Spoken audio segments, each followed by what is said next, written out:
Hello students, मैं अंजलि पयाल स्वागत करती हूँ आपका आईसीटी वर्चुअल क्लासरूम देहरादून से। कैसे हैं आप सब लोग? उम्मीद करती हूँ आप सब लोग अच्छे होंगे और अपनी लाइफ में बहुत बेहतर कुछ कर रहे होंगे। आज हम बात कर रहे हैं क्लास 11th की केमिस्ट्री की और सेकंड चैप्टर आप लोगों का चल रहा है स्ट्रक्चर ऑफ द एटम, परमाणु की संरचना पर हम लोग बात कर रहे हैं, जिसमें काफ़ी टॉपिक्स को पढ़ने के बाद आज के सेशन में हम लोग बोहर के मॉडल पर चूंकि बात कर रहे थे तो उसी के कुछ और टर्म्स पर बात करेंगे। बेसिकली वेग क्या है वहां पर अगर उस कोश में इलेक्ट्रॉन घूम रहा है, और कोश की त्रिज्या क्या होगी, ठीक है, गतिज ऊर्जा क्या है, स्थितिज ऊर्जा क्या है और टोटल एनर्जी क्या है, ठीक है ना। इन सारे पॉइंट्स के लिए आप एक बार फॉर्मूले लिख लेंगे यहाँ पर, ठीक है ना। डिराइव करना आपको आता है कि कहाँ से आप लोग चलेंगे डेरिवेशन में, क्योंकि आपने एक दो फॉर्मूले आप इसमें लिख चुके हो पहले ही। बोहर का मॉडल लेके चले थे, ठीक है, कुछ इसके पोस्टुलेट आप लोगों ने देखे थे यहाँ पर। यहाँ तक हम पहुंच गए थे। ये एक दो फॉर्मूले आप लोगों ने देखे थे, जैसे कि आपके दो आवेश जो एक दूसरे की से आर दूरी पर रखे गए हैं Q1 Q2, उनके बीच में जो बल कार्य करेगा उस बल के लिए ये फॉर्मूला आया था आपका, ठीक है। इसी को आगे करते हैं कंटिन्यू, ठीक है। और एक और फॉर्मूला निकला था आपका ही, MVR is equal to NH/2 pi, ठीक है। इसी से आगे लेकर चलते हैं। क्या था? बोर का मॉडल, ठीक है। इस बोर के मॉडल से आपको प्राप्त हुआ कि MVR इज इक्वल टू होता है NH/2 पाई, ठीक है। हमें क्या क्या निकालना है? एक तो वेग निकालना है और दूसरा क्या निकालनी है? त्रिज्या निकालनी है, ठीक है। इसी फॉर्मूले से हम लोग लेकर चलेंगे। ओके, तो सबसे पहले V की बात कर लेते हैं। जो यहाँ पर V है उसके इक्वल क्या आ जाएगा? NH/2 pi into M into R, ये आ गया, ठीक है। और यहाँ पर दोनों ओर आप लोग स्क्वायर कर लेते हैं, दोनों ओर वर्ग करने पर, ठीक है, क्या हो जाएगा? V² is equal to NH/2 पाई का स्क्वायर, ये हो जाएगा, ठीक है। स्क्वायर को अगर आप खोलेंगे तो सभी का स्क्वायर आ जाएगा, तो क्या आएगा? V² is equal to N² H² / 4 पाई² M²R², ठीक है। ये आ जाएगा। ये हो गई समीकरण 1। और ये जो आया था ये F फोर्स के इक्वल आ रहा है, F के, और यहाँ पर आप क्या लेते हो उसको? MV²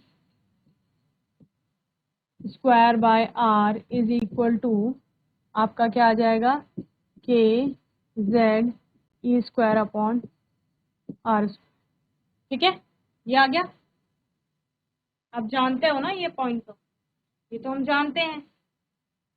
तो R से आपका R कैंसिल हो जाएगा, R से R आपका कैंसिल हो जाएगा। V² इज इक्वल टू क्या हो जाएगा? KZE²/M इंटू आर, ये इक्वेशन 2, ठीक है। अब समीकरण 1 और 2 को देखिए, दोनों एक दूसरे के इक्वल है ना।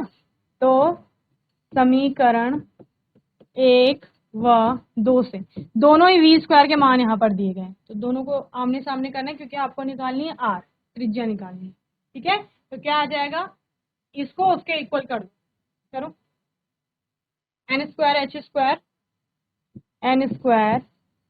H² 4 पाई² M²R², ठीक है ना, is equal to KZE²/M into R, ठीक है। चलिए करो यहाँ से सॉल्व।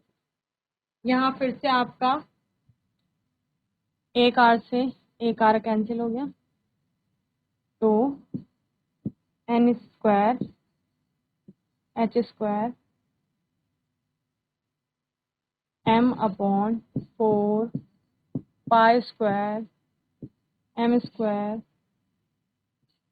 KZ², ठीक है, इज इक्वल टू आर।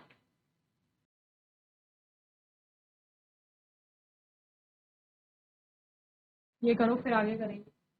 अब यहाँ भी एक आपका M से M कैंसिल हो जाएगा, ठीक है, तो क्या आ जाएगा, R is equal to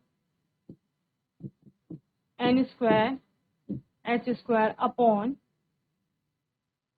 4 pi square 4 pi square 4 pi square m square था ना, तो एक m से एक m यहाँ कैंसिल हो गया तो m रहेगा, m k z e square. ठीक है, ये अब k की वैल्यू हम जानते हैं, k is equal to 4 pi epsilon naught या 4 पाई एप्सिलॉन 0 आप इसको बोलते हैं, वो वैल्यू आप यहाँ पुट कर लेंगे, क्या आ जाएगा, r is equal to 4 pi NH square upon R is equal to n square h square upon 4 pi square m 1 by 4 pi epsilon naught into z e square दिया जाएगा। ठीक है, तो 4 से 4 कैंसिल हो गया, 1 पाई से 1 पाई यहाँ कैंसिल, ओके, और एप्सिलॉन आपका ऊपर चला जाएगा। तो R is equal to n square h square, ये एप्सिलॉन ऊपर चला गया क्योंकि ये यहाँ बटे में था आपका, ठीक है ना, epsilon naught upon pi m z e square, हो गया, बोलो, pi m z e square. अब यहाँ पर आपका R is equal to n R is equal to, अगर आप इसको रीअरेंज करें, h square upon epsilon naught upon pi m e square, इसका मान फिक्स है, इन सब का मान क्या रहता है, फिक्स रहता है ना, स्थिर रहता है मान, और n स्क्वायर अपॉन z का मान फिक्स नहीं, तो इन सब का मान रखेंगे, कैलकुलेट करने पर 0.53 आपका आता है। ठीक है ना, क्या आता है, 0.53, h square epsilon naught upon pi m e square is equal to होता है 0. ठीक है, ये होता है, तो ये जो मान है वो इस इक्वेशन 3 में रखने पर, ये मान समीकरण 3 में रखने पर, ठीक है ना, तो क्या हो जाएगा, R इज इक्वल टू हो जाएगा 0.53 into n square by z। ठीक है, और ये किस में आ जाएगा, एंगस्ट्रम में, मात्रा क्या होगा इसका, एंगस्ट्रम। ओके, चलिए अब देखो, h क्या है आपका, प्लैंक कांस्टेंट है, यहाँ लिख लो, कांस्टेंट इनका मान स्थिर कैसे हुआ, तो h आपका क्या हो गया, प्लैंक कांस्टेंट, प्लैंक का नियतांक है। ठीक है, और बाकी क्या क्या है आपका, एप्सिलॉन नॉट, निर्वात में विद्युतशीलता होती है, पाई का मान फिक्स है आपका, m इलेक्ट्रॉन का द्रव्यमान और e इलेक्ट्रॉन का आवेश होता है। ठीक है, क्या बोला मैंने, एप्सिलॉन नॉट क्या है, निर्वात की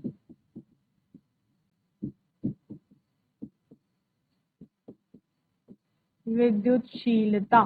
ठीक है, और पाई आपका फिक्स है 3.14 आप लेते हैं 22/7, और क्या है, m इलेक्ट्रॉन का द्रव्यमान, ठीक है ना, और E क्या है, इलेक्ट्रॉन का आवेश। ठीक है, इसलिए ये फिक्स है। चलिए, अब आप क्या बोल रहे हैं, कोई भी आपका परमाणु है, उसका ये नाभिक हो गया, ठीक है ना, इसकी पहली कोश हो गई, दूसरी कोश हो गई, तीसरी कोश हो गई, और ये चौथी कोश हो गई, इस प्रकार से होगी। ठीक है ना, तो पहली कोश यानी कि आपका ये, तो ये N1 हो गया। ठीक है, दूसरी कोश यानी कि इसकी बात हो रही है, तो ये हो गई N2। ठीक है, तीसरी कोश यानी कि ये वाली कोश, जिसके लिए n इज इक्वल टू 3 आप लेंगे, N1 N2 की जगह n is equal to 1, n is equal to 2, ऐसे करके n is equal to 1, n is equal to 2, n is equal to 3, and this one is n is equal to 4। ठीक है, ये हो जाएगा। तो जैसे हाइड्रोजन के लिए आप ले रहे हो, तो हाइड्रोजन में आपको पता है एक इलेक्ट्रॉन है, पहली कोश है, उसमें आपका ये पहली कोश हो गई, ठीक है ना, पहली कोश, तो n का मान 1, ठीक है ना, और परमाणु का क्रमांक, क्योंकि प्रोटॉनों की संख्या भी 1 है, तो z का मान भी 1। तो अगर आप हाइड्रोजन के लिए देखते हैं, हाइड्रोजन के लिए, ठीक है ना, तो हाइड्रोजन के लिए n इज इक्वल टू 1 है और z इज इक्वल टू 1 है, तो r इज इक्वल टू क्या हो जाएगा, 0.53 into N square upon z, ठीक है, तो एन स्क्वायर अपॉन z यानी कि 0.53 इंटू 1 का स्क्वायर बाय 1, तो r इज इक्वल टू क्या हो गया, 0.53 एंगस्ट्रॉम। क्लियर है, बोलो, समझ आ गया। देखो n का मान भी 1 है क्योंकि पहली कोश है, ठीक है, तो n का मान 1, 1 का स्क्वायर 1 आएगा, और z परमाणु का क्रमांक भी तो वहां पर एक ही है हाइड्रोजन का, तो 1 को 1 से डिवाइड करेंगे कितना आएगा, 1 ही आएगा, तो r is equal to 0.53 angstrom. समझ आ गया।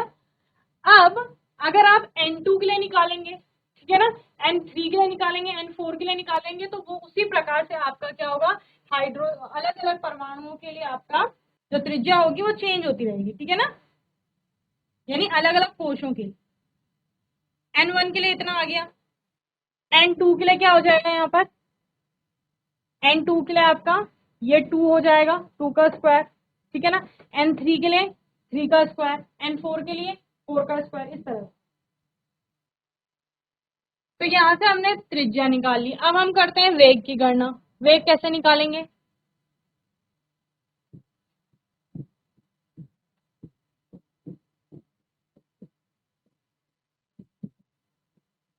वेग की गणना, वेग के लिए भी वही वाला फॉर्मूला यूज करेंगे, M V R is equal to N H upon 2 pi, M V R is equal to N H upon 2 pi, कोणीय संवेग जो होता है एच अपॉन 2 पाई का पूर्ण गुणज होता है, ये वाली स्टेटमेंट है, ठीक है ना, जहां पर आपको आर का मान रखने पर, आर का मान रखने पर, कौन से वाले आर का मान, जो आपने बड़ी इक्वेशन निकाली थी, ठीक है, आर का मान कौन सा वाला आपका, N square H square epsilon naught upon 4 pi square, ये वाला 4 पाई स्क्वायर नहीं, ये वाला निकालना है, ठीक है ना।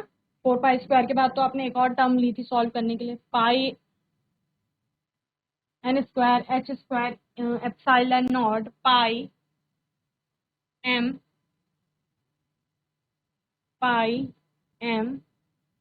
जेड ई, ठीक है ना, ये था आर का मान, इसको आर के स्थान पर रख देंगे, अगर हम इसको इक्वेशन बोल रहे हैं, यहाँ पर इसको इक्वेशन 4 बोलते हैं, इक्वेशन 4 में यानी समीकरण 4 में आर का मान रखने पर,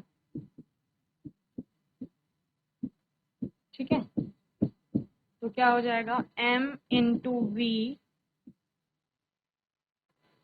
into m into V into N square upon Z H square epsilon naught upon pi M E, ठीक है ना, is equal to N H upon 2 pi, ठीक है।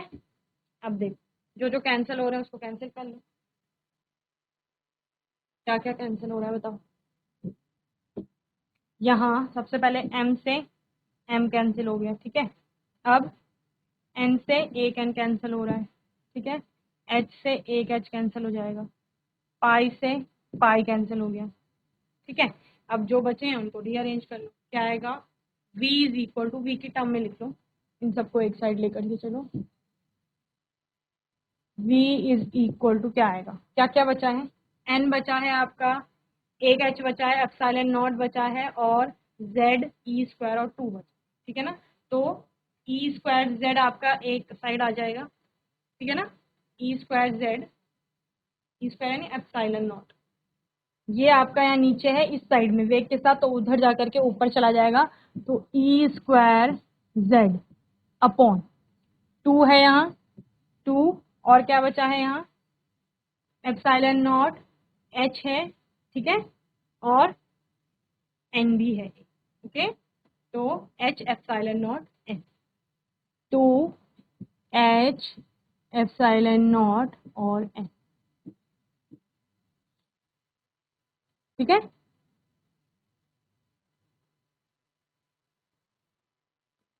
अब देखो इसको भी आप कर लो solve, E square upon 2 into H into epsilon naught, इसका मान क्या है, फिक्स है, इंटू जेड अपॉन एन, ठीक है। तो इसका मान होता है 2.18 इंटू 10⁶, तो v is equal to 2.18 into 10⁶ into Z by N, metre पर सेकेंड, ओके। क्या बोला मैंने, मीटर पर सेकेंड, वेग है ना आपका तो मीटर पर सेकेंड।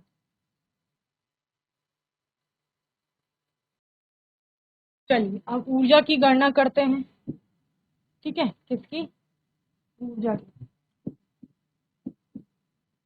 तो पहले निकालेंगे गतिज ऊर्जा,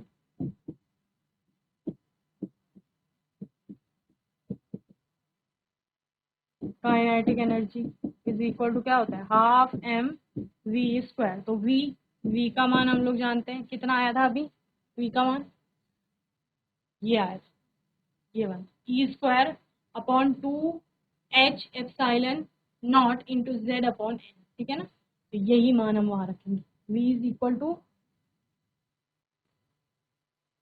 या v का मान रखने पर लिखो, v का मान रखने पर जो अभी आपने निकाला है, v का मान रखने पर क्या हो जाएगा, k into E, kinetic energy is equal to half M into E का स्क्वायर, ठीक है ना, upon 2 epsilon naught h into Z by N, ठीक है ना, और इस पूरे का स्क्वायर कर, ओके। अब क्या आ गया, हाफ एम, ठीक है, ई स्क्वायर और इंटू 2 क्या हो जाएगा, ई की पावर 4 जेड स्क्वायर अपॉन 2 का स्क्वायर कितना आ गया 4 एप्सिलॉन नॉट का square H square N square, ये हो गया, ठीक है। ये क्या है, काइनेटिक एनर्जी।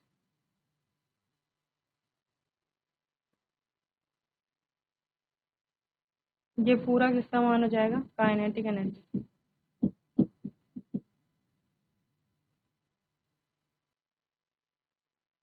दूसरा है आपका स्थितिज ऊर्जा, टेंशियल एनर्जी।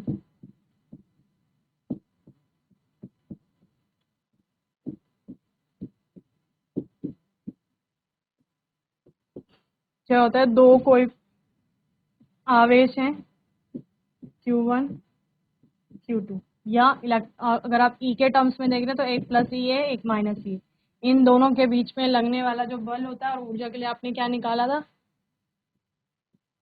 के जेड ई इंटू माइनस ई, ये हो गया, और अपॉन आर,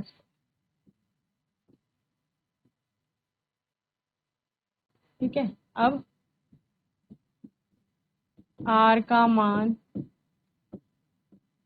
रखने पर, ठीक है, आर का मान रखने पर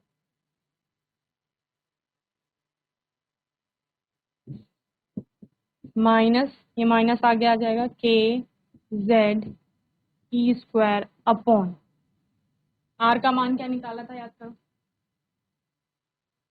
पाई एम ई स्क्वायर जेड, और के का मान क्या है, के का मान है 1/4 पाई एप्सिलॉन नॉट, ठीक है। चलो लिखो वैल्यू, आर की वैल्यू लिखो, N square H square epsilon naught, N square H square epsilon naught upon pi pi M E square Z, pi pi M E square Z, और इसका क्या है, इसका भी स्क्वायर है, ठीक है।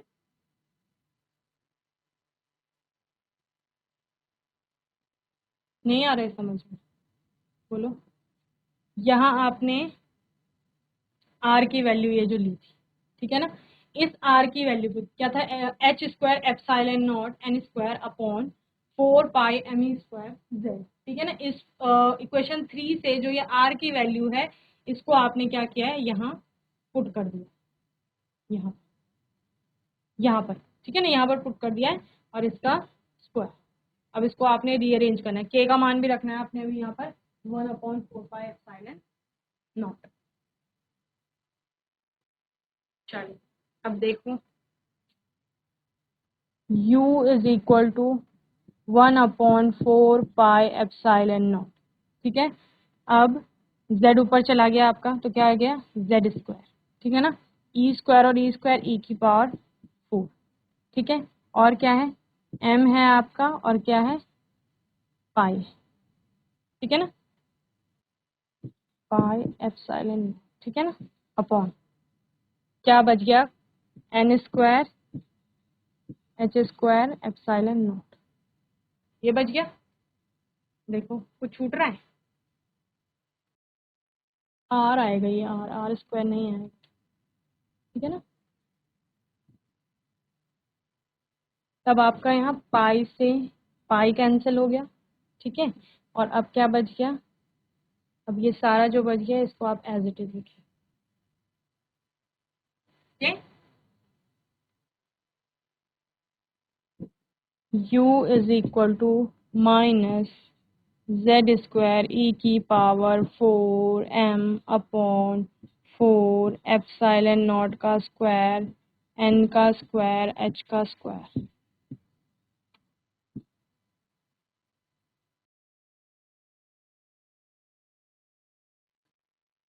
और आगे आप कर लेंगे इसका, यहाँ पर कुल ऊर्जा निकाल लेंगे, ठीक है ना, होमवर्क में। चलिए, आज के सेशन में हमने यहाँ क्या देखा, बोहर के मॉडल में कैसे वेग निकाला गया, त्रिज्या निकाली गई, और ऊर्जाओं की गणना कैसे की गई है, उस पर बात की है हमने। इसको अच्छे से समझ लेंगे आप लोग, न्यूमेरिकल आएगा तो वो आप लोग इससे कर लेंगे। आने वाले सेशन में कुछ और नए टॉपिक्स पर बात करेंगे, और तब तक के लिए आईसीटी वर्चुअल क्लासरूम से जुड़ने के लिए धन्यवाद।